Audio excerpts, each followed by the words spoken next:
A Mars landing is a beginning, not a housewarming. The dramatic part is the descent, the touchdown, the first image from the surface. Then the camera cuts, and the real job begins. Someone has to sleep.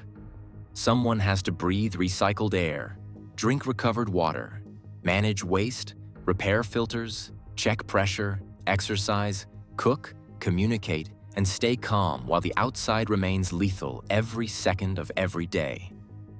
A habitat is not a tent with better branding. It is a life support machine that people live inside. This is Path to Mars on the Quantum Files. Episode 5 asks what a Martian home has to do when Earth is months away, help is delayed, dust wants in, radiation wants through, and the crew needs more than survival. They need a place that keeps them competent. The first job of a Mars habitat is simple to say and unforgiving to execute. Keep pressure inside. Mars' surface pressure is tiny compared with Earth's, and the air is mostly carbon dioxide. A crew lives inside a controlled bubble of breathable gas, temperature, humidity, and pressure. Every seal, hatch, valve, window, cable pass-through, and joint becomes part of the boundary between life and a hostile environment. A slow leak might be manageable if sensors catch it early and the crew can isolate the section. A fast leak demands drilled responses, patch kits, redundant compartments, and calm procedures.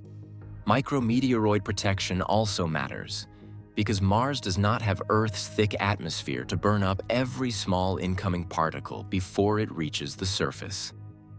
The habitat needs layers, inspection routines, and repair access.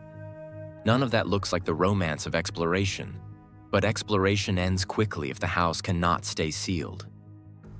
Mars habitat concepts usually fall into a few families.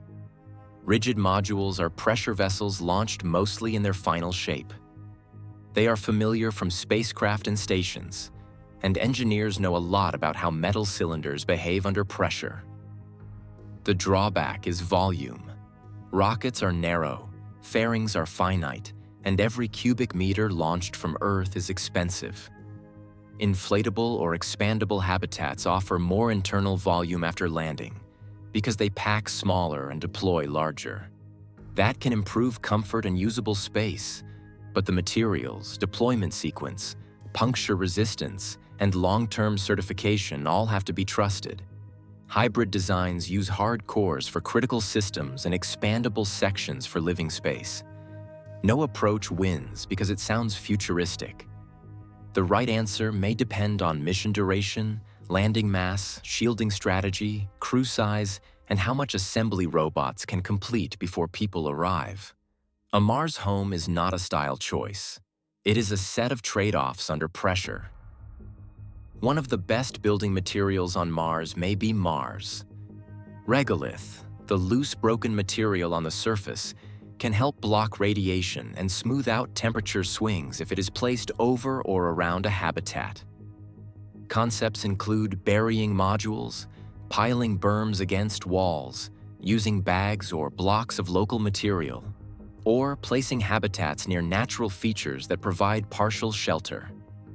Lava tubes are often discussed because a stable underground void could offer a ready-made roof against radiation and micrometeoroids. But every one of these ideas comes with engineering homework. Robots have to move heavy material.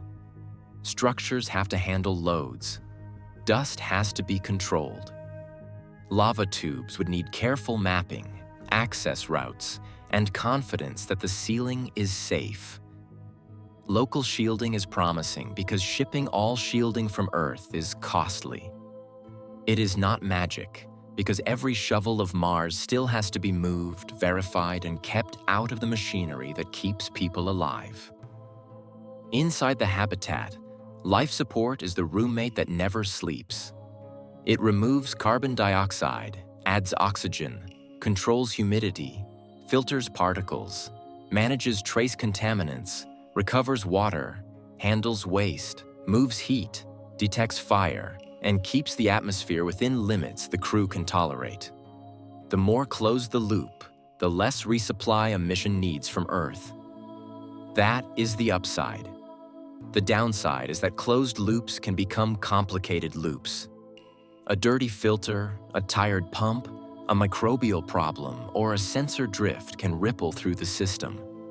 The International Space Station has taught decades of lessons about maintaining life support in orbit. But Mars adds dust, gravity, longer resupply times, and less emergency return capability.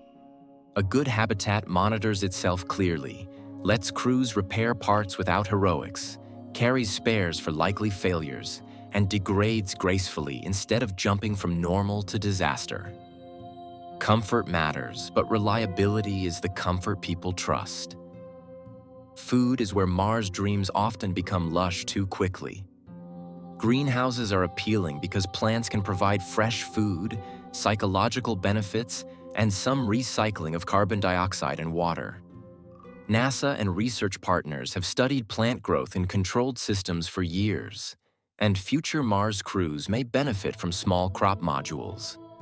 But early missions should not pretend a greenhouse replaces a pantry.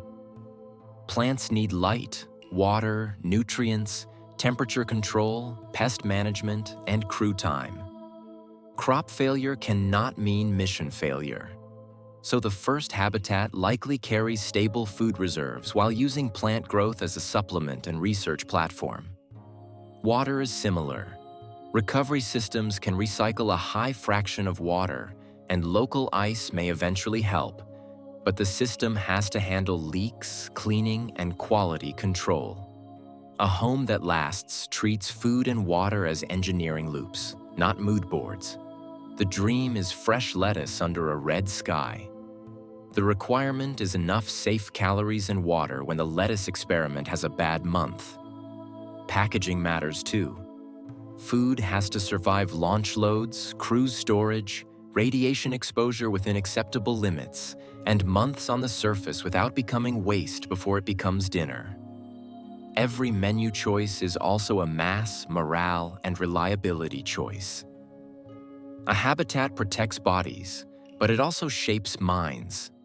The crew will live in a confined space with the same people for months or years, under risk, delay, workload, and separation from Earth. Private space matters. So does shared space that does not feel like a hallway with chairs. Lighting, noise control, exercise equipment, sleep schedules, hygiene, windows, or high-quality displays, and rituals of normal life all become tools for mental health. None of this is softness. A tired crew makes worse decisions. A crew with unresolved conflict becomes an operational risk. Analog missions in deserts, polar stations, submarines, and space stations all point to the same lesson. People need purpose, autonomy, privacy, communication, and routines that make time pass in a human way. Architecture cannot solve every psychological challenge, but bad architecture can make each challenge heavier. A Mars home has to be a machine for staying alive, and a place where humans can remain human. Even small design choices can matter over time. A place to be alone, a way to mark meals, lighting that supports sleep, and enough personal control that the habitat feels less like a locker and more like a shared home. The first Mars habitat will probably be cautious and compact. Later visions imagine linked modules, workshops, medical areas, science labs, storage tunnels, greenhouses, landing pads, and power fields. That growth will not happen at the speed of imagination. It will happen at the speed of landing mass, power, maintenance, crew time, and verified local resources. A real outpost expands when each new piece makes the whole system more capable, not just more impressive from orbit. Workshops may matter as much as bedrooms because broken equipment has to be diagnosed and repaired locally. Storage may matter as much as windows because spares and consumables are mission insurance. Medical space may matter before any grand civic dome because illness does not wait for the settlement era. Episode 5 leaves one key idea on the table. A home that lasts is a system of systems. The heroic dome is artwork. The durable base is plumbing, power, pressure, procedures, and people. The growth path should therefore be modular. Add a workshop because repairs are limiting the mission. Add storage because spares are crowding living space. Add a greenhouse because the power, water, and crew time can support it. Expansion works best when each piece solves a real bottleneck. Once people have a place to live, they still have to operate it with Earth far away and every conversation delayed. Next time, we look at communications, autonomy, and how to run a mission when help arrives as minutes-old advice.